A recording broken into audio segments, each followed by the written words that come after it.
Hey everyone, Rascal here. And Mama, welcome to our channel, Paws On Animation. In today's podcast, we're doing another book review. Not a manga, just a regular book. And this time we're covering the biography of Walt Disney. Yes, this book shows the entire life of Walt Disney, from his childhood through adulthood, to his small beginnings drawing and forming his own team, all the way to building his empire with Mickey Mouse. And it's important to know that this is the true story of Walt Disney. But before we start, be sure to like, subscribe, and notification bells on future podcasts and World Applause videos. Absolutely. Thank you so much for joining us, for subscribing, sharing our videos, and learning about things we love and don't love so much. We appreciate you more than you know. So we're covering this biography based on a book that I actually found at the library some time ago called Walt Disney, The Triumph of the American Imagination by Neil Gabler. And I saw it on the shelf, saw Disney on it, and I just grabbed it. Not knowing that this book is over 851 pages, not including the bibliography, Right. pictures, and so forth. Right. And it was originally written back in October of 2006. What's surprising to me is that prior to seeing this book on the shelf of the library, I never heard of it. No, neither have I. And I think it ended up being really important that you got this because we have seen so many basically horror stories about Walt Disney himself because of what's happened with the company now, and basically the image that's been painted of him is that the creator himself was a bad seed and it just filtered into the company, and he didn't draw anything, he stole stuff, he was prejudiced and all this. It was just bad thing after bad thing, painting him as this most horrible man, and it seeps into the company being horrible. But reading the book, it's nothing like the media had been pushing for all these years, which if you notice after so long ago, you kind of stop seeing it. And it's important to know the truth when you can know it. And I think that was really the number one reason reading this biography was so important.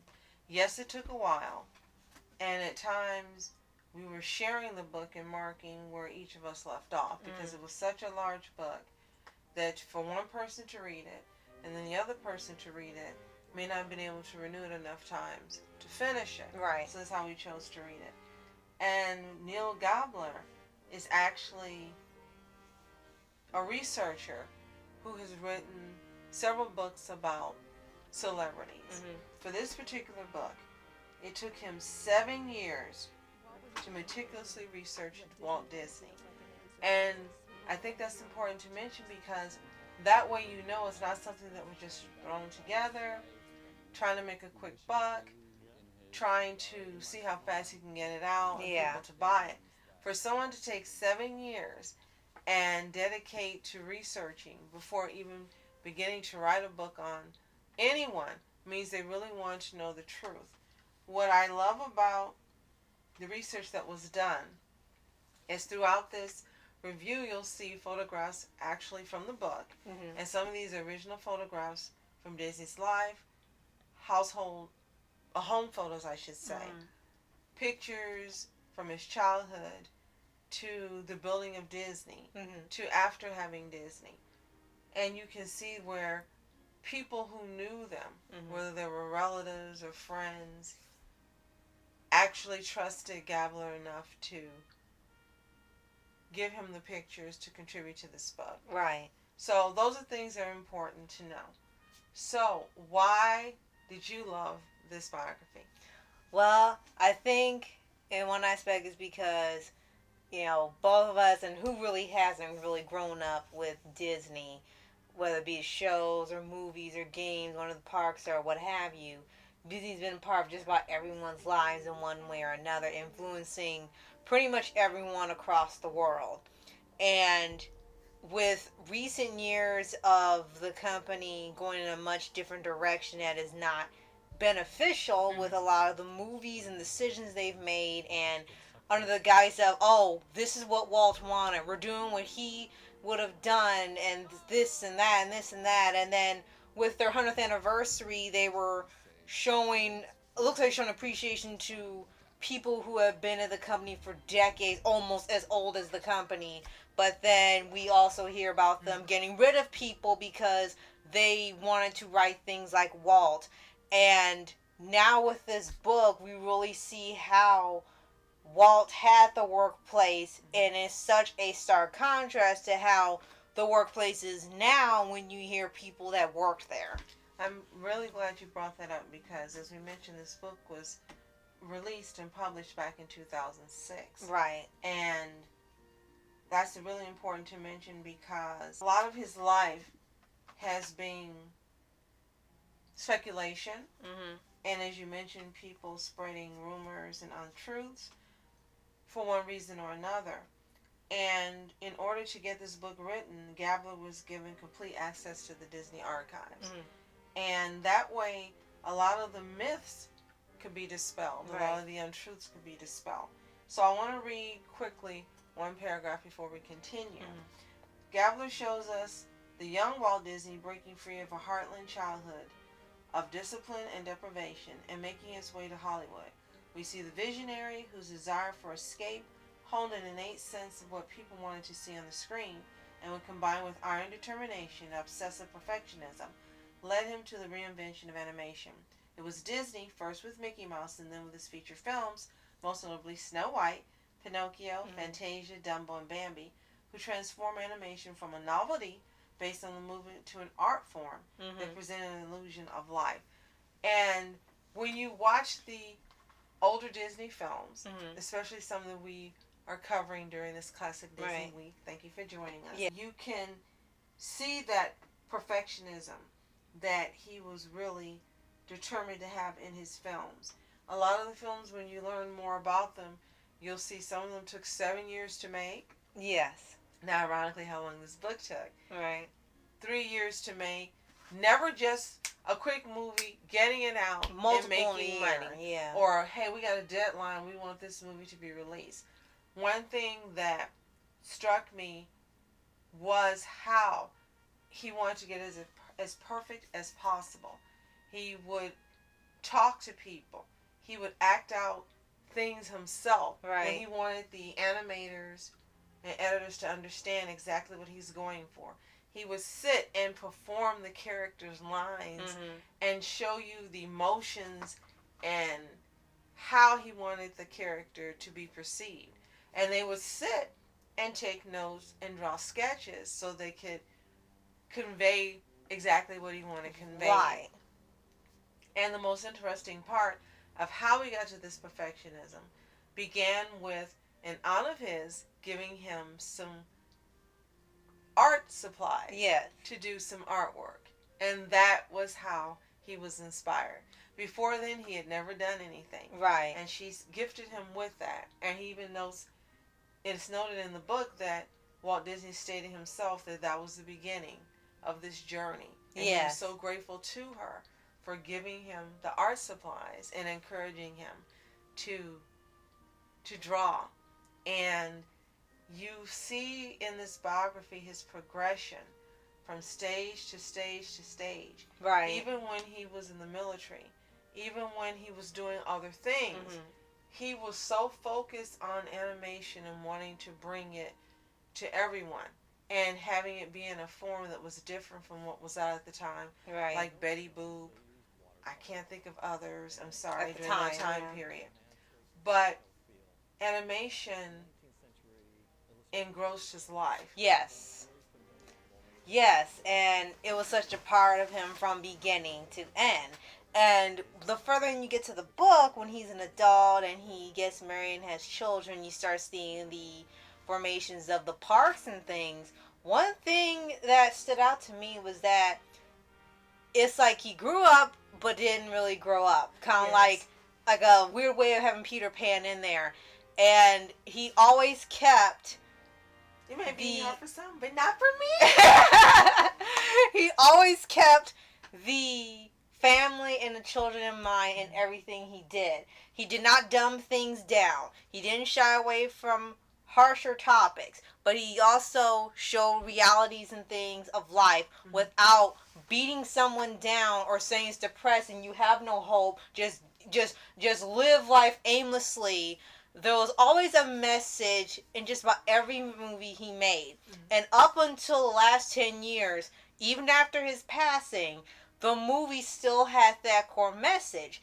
And when something wasn't working or they were getting tired of a certain thing they had been known for, they found a way to reinvent it, put a spin on it, a new twist, a new thing they hadn't done before, but still keeping what they loved about Disney. And it's a little disheartening now because I know there's a lot of people, including us, would say, okay, these people can't write. What is this stuff? What is this? This doesn't make sense. It's irritating. Well, we know now with the past couple movies that have been made, and we see behind the scenes features, it's not the writer's fault. The writers and artists, a majority of the time, do want to create stories and still have the talent of all these other ones that have come before them up to the late 2010s and making stories like the old Disney movies and still putting twists. They still have all this talent. It's just that there are people in higher positions telling them not to do this because they want to step away from Walt, and yet tell you, we want to honor Walt's legacy, but we don't want to write like Walt did. We just want to copy what was done, but make it in a very cheaply way where we don't have to spend that much time and money and get it out in a quicker way. Mm-hmm. I think what is so unbelievable about the situation, especially things that you mentioned, is that Walt Disney left an impact on culture.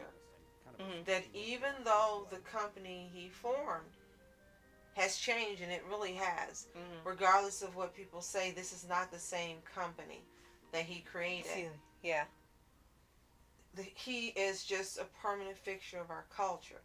I'm grateful for the classics because we can see the vision he had, and a visionary he was. Right. He was responsible for so many things that are done now, mm-hmm. Daily by other studios and companies that hadn't been done before. And I'll name a couple of them. One is in having mass merchandising and branding. Walt Disney was the first to do that. He was the first to Disney-fy, I'm going to say, the world in terms of Mickey Mouse and Donald and Minnie and so forth. He was also one of the first to listen to the fans and what it is they wanted. He was the first to come up with theme parks. Yeah. Before Disney, there was no such thing as a theme park that focused on joy and fun. And in his own words, when you visited his park, he wanted you to forget about your life for a while, mm-hmm. and just be engrossed in this fantasy world. Right. And he had 5 different areas where you could do this, and where you could just be joyful, mm-hmm. and step away from the things that stressed you. Bring your family with you, as you mentioned, and all of you have a great time. He wanted the best quality possible, basically, right? For, everything.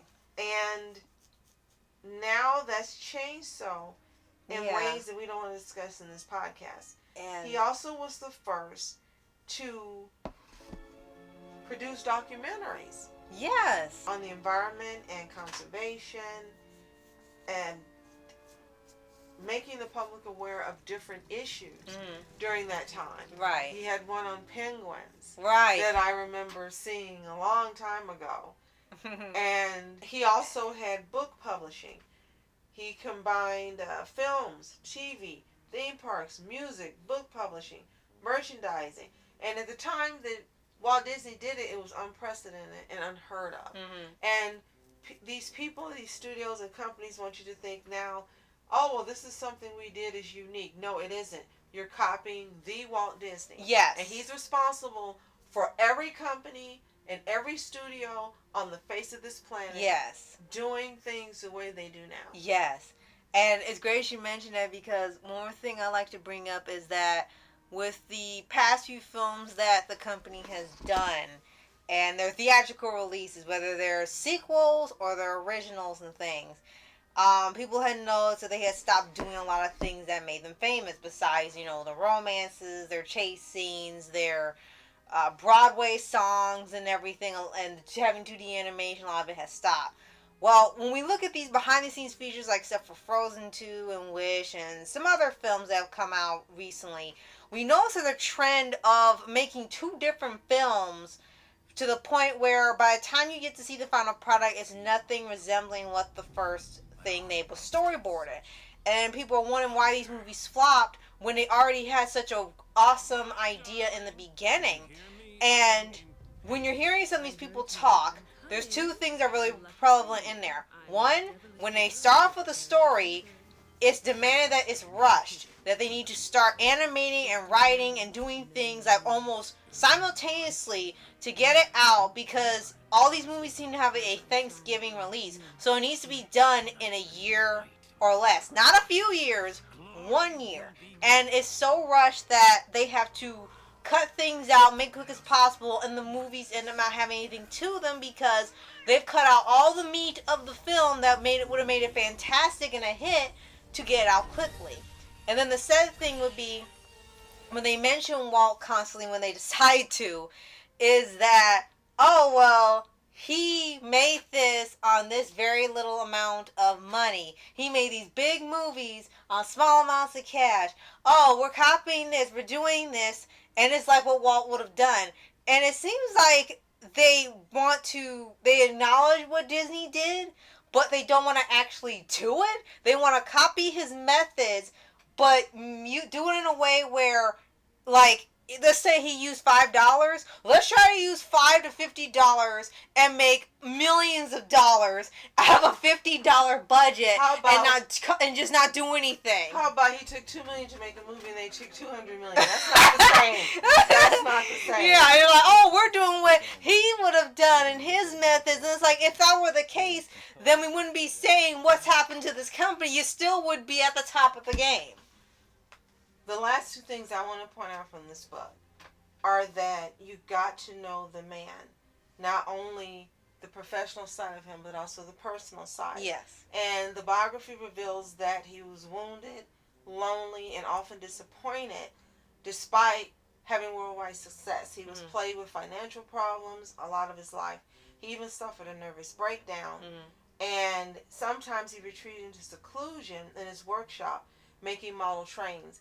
And when you see the pictures of what he had, I think of young Sheldon now. Yes. He had this giant room with these trains, which became a focal point for the trains that ended up being in the theme park. Right. So much of Disney came through not only in his movies, but in this theme park. Yeah. And I think that's why when we watch those movies, we feel such relatability to them. Right. Even though we may not be the characters, and look like the characters, be the age of the characters, have been from that time period, born decades later, may not be the same age or gender, regardless of all those differences. Whenever you watch classic Disney movies that Walt Disney had a hand in, you feel a relatability.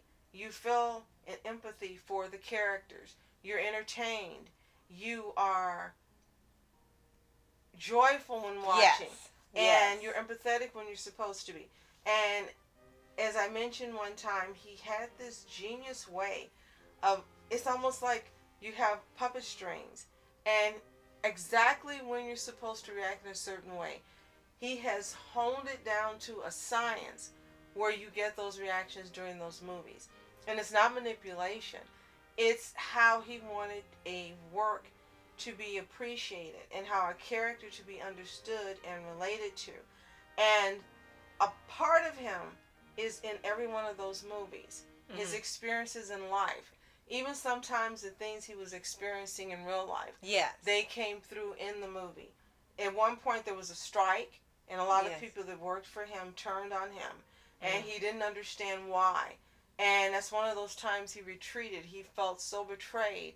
And he thought that he had treated everyone like family, but to find out people walked out and decided that that's not how they felt. He didn't understand why They didn't say anything to him about how they felt prior. Right. And those are the times in the book where you really empathize with him and what was going on Yeah. in the studios. Also, the second thing is I like that a lot of things, Gabler addresses a lot of accusations against stories we heard about Disney, that he was anti-Semite, that he was an alcoholic, that he was a racist, that all of these things. Well, I'm happy to say that every last one of those are addressed in this book. Right. And every single one of those things are proven false. Yes. Some of that stuff may have been put out by other studios who wanted to bring down Walt Disney, Right, even which long you do after now. his death. Yes. And I'm very happy to know that those things aren't true. As you mentioned, he always wanted you to know that there was hope, that you should never give up, that if you had wishes and dreams that you wanted to see fulfilled, that you should work and do everything you can toward their fulfillment. Yes. Not letting anyone stop you, not giving up hope. Wishing Upon a Star was cute and I would say emblematic of the time period. Yes. A lot of people wouldn't think that way or believe that now. Right. But I think for the time period in which this came out, it gave a lot of hope to people. Thinking from the 20s to the time when he passed away in 1967. Yes. It was a wonderful idea. To have hope with the Great Depression and things that were going on. And the very, very last thing I want to say is, even though this man passed away decades later, reading about the last months of his life and how he quickly died of cancer was very, very sad, because he brought so much joy to hundreds of millions of people around the world. Yeah. In so many ways, even making movies during wartime for the governments here as well as in other countries. To read that in his last days, it was such a sad way for him to go, for a man that brought joy to so many. And yes, I cried. You guys know me. Of course. He's been gone for decades, but I actually cried reading that this is how his life ended. So, having said that, and the one big thing I want to say is, we used to hear all the time that Disney's movies always killed off the mom because his mom died when he was a baby. Well, that's a big fat lie. His mom died at age 77. So again, all of these things in this book are put to rest. Right. So we definitely recommend you read this biography. It's well written, and yes, 851 pages, but it's worth all the time you put into it and read it. If you don't want to buy it, and it is available to purchase on Amazon, you can get it from your local library. It is quite expensive. It ranges between, on Kindle for $10 and hardback for $41. So that's not an investment you want to make. We recommend going to your local library, finding this book, and giving it a read. It will be one of the best books you have read, one of the best biographies that will move you, inspire you. And it even inspired us and changed how we view the things that we do. Right. As far as being creative. And even in what we present to you. And we always want you to feel joy when you listen and join us and watch our videos. And I felt even more so after reading this biography. Yes. It's really a great book, a great read, and you should see it. So, if you've read the biography, let us know in the comments below. Did you enjoy it? Did you find it as inspiring, as informative as we did? We like to know what you think. And if you haven't already, subscribe for updates and weekly videos for anime series, anime shows, and all things animation and history. Animation history. And be sure to join us tomorrow for our final classic, Disney's Classics week. We appreciate you so much. Love you guys. As always, you are special. Thank you so much for watching Mask Entertainment. And I'm Mom Entertainment. Have a toon-tastic day. Peace. And reporters sitting, flashing lights, trying to walk around, man. Who the hell are you? What you wanna do? Well, man, it's on you. Man, it's on you. With her in my dreams, she was my queen. A castle in the mountaintops.